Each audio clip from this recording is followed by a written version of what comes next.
Hi hello welcome back to my YouTube channel. ഞാൻ അഞ്ജലി. ഇന്ന് June 21. ഇന്ന് മ്യൂസിക് ഡേ ആണ്. മ്യൂസിക് എന്ന് പറയുന്നത് എല്ലാവർക്കും ഇഷ്ടമുള്ളൊരു കാര്യമാണ്. നമ്മൾ സങ്കടപ്പെട്ടിരിക്കുമ്പോഴും സന്തോഷമായിട്ടിരിക്കുമ്പോൾ പോലും നമ്മൾ കേൾക്കാൻ ആഗ്രഹിക്കുന്ന ഒരു കാര്യം മ്യൂസിക്കാണ് അല്ലേ. നമ്മൾ ഒറ്റയ്ക്കൊരു യാത്ര പോകുമ്പോൾ അല്ലെങ്കിൽ എവിടെയെങ്കിലും നമ്മളിപ്പോൾ ഫ്രീ ആയിട്ടൊന്നും ഇരിക്കുന്ന സമയത്ത് ഇങ്ങനെ പാട്ട് കേട്ടിട്ട് എന്തെങ്കിലും ബുക്ക് വായിച്ചിരിക്കുക എന്നൊക്കെ പറയുന്നത് എല്ലാവർക്കും ഒരു റിലീഫ് തരുന്നൊരു കാര്യമാണ്. അതേപോലെ തന്നെ എൻ്റെ ലൈഫിലും മ്യൂസിക് ഒരു വലിയ ഇമ്പോർട്ടൻ്റ് ആയിട്ടുള്ളൊരു കാര്യമാണ്.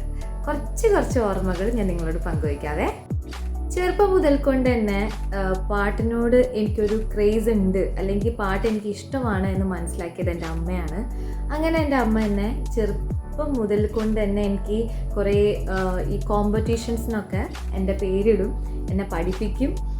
പിന്നെ എൻ്റെ അച്ചാച്ചൻ്റെ ഒരു സിസ്റ്റർ ഉണ്ടായിരുന്നു, സരയു എന്നാണ് പേര്, ഞങ്ങളൊക്കെ അയ്യേച്ചി എന്ന് വിളിക്കുന്നത്. അയ്യേച്ചി പാടിത്തരുന്ന കുറേ പാട്ടുകൾ ഞാൻ മത്സരത്തിൽ പങ്കെടുത്തിട്ടുണ്ട്. ഇപ്പം അയ്യേച്ചി ഇല്ല, മരിച്ചുപോയി. ഈ അവസരത്തിൽ ഞാൻ അയ്യേച്ചിനെ ഓർക്കുകയാണ്. അങ്ങനെ അയ്യേച്ചി ടീച്ചറായിരുന്നു കേട്ടോ, റിട്ടയർഡ് ആയിട്ടുള്ള ടീച്ചറായിരുന്നു. അപ്പോൾ അയ്യേച്ചി പഠിപ്പിച്ചിരുന്ന ഒരുപാട് പാട്ടുകൾ ഞാൻ പാടിയിട്ടുണ്ട്. എനിക്ക് പ്രൈസും കിട്ടാറുണ്ട്, കവിതകൾ ഞാൻ ചൊല്ലാറുണ്ട്. അങ്ങനെ എൻ്റെ അമ്മയാണ് എനിക്ക് ഈ പാട്ട് കോമ്പറ്റീഷൻസിനൊക്കെ, ഞാൻ വലിയ പാട്ടുകാരിയൊന്നും അല്ല എങ്കിൽ കൂടിയും എൻ്റെ അമ്മ എന്നെ പാട്ടിനും കൊണ്ടേ ചേർത്തു. 4th സ്റ്റാൻഡേർഡ് ആയപ്പോൾ പാട്ടിനും കൊണ്ടേ ചേർത്തു. ഒരു 10th വരെ ഞാൻ പാട്ട് പഠിച്ചു. 10th സ്റ്റാൻഡേർഡ് വരെ ഞാൻ പാട്ട് പഠിച്ചു. എനിക്ക് അരങ്ങേറ്റം കഴിഞ്ഞു. രണ്ടാമതും ഞാൻ പക്കവേണം വെച്ച് പാട്ട് പാടി. എനിക്ക് ഒരുപാട് നല്ല നല്ല മെമ്മറീസ് പാട്ട് റിലേറ്റ് ചെയ്തിട്ട്, അതായത് മ്യൂസിക് റിലേറ്റ് ചെയ്തിട്ട് എനിക്ക് ഉണ്ടായിട്ടുണ്ട്. അതായത് ഞാൻ പഠിച്ച institution Sri Sankara school of music, dance and മ്യൂസിക്കിലാണ് ഞാൻ പഠിച്ചത്. അവിടെ നിന്ന് തന്നെ നമ്മൾ ആഗമാനന്ദ സ്വാമി റിലേറ്റ് ചെയ്തിട്ടുള്ള പാട്ടുകൾ, പിന്നെ അതുകൂടാതെ ഓരോരോ പരിപാടികളിലും ഞങ്ങൾ പങ്കെടുത്തിട്ടുണ്ട്. അങ്ങനെ ആ ഗ്രൂപ്പായിട്ട് കുറേ ഫ്രണ്ട്സ് ഉണ്ടായിരുന്നു എനിക്ക് ആ സമയത്ത്.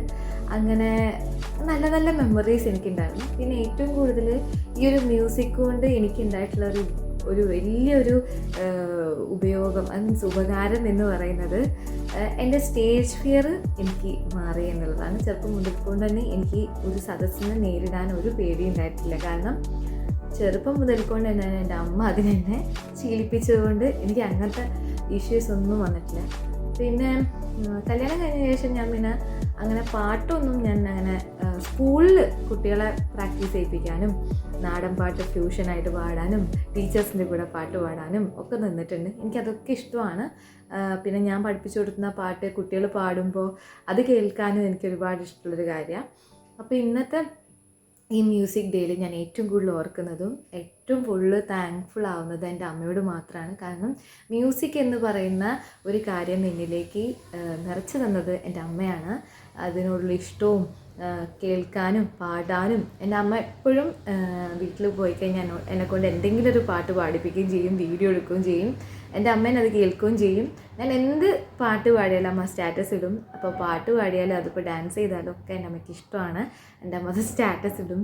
എനിക്കത് എൻകറേജ് ചെയ്തിട്ട് എനിക്കൊരോ കാര്യങ്ങൾ പറഞ്ഞു തരും. എന്തെങ്കിലും നല്ലതാണെങ്കിലും മോശമാണെങ്കിലും ഒക്കെ പറഞ്ഞു തരും. അപ്പോൾ ഇന്നത്തെ ദിവസം ഈ മ്യൂസിക് ഡേയിൽ ഞാൻ മ്യൂസിക് പഠിക്കുന്ന എല്ലാ മക്കളോടും അത് കണ്ടിന്യൂ ചെയ്തു പോരാനും പിന്നെ അതിനോടുള്ള ഇഷ്ടം എപ്പോഴും നിലനിർത്താനും ഞാൻ ആശംസിക്കുന്നു.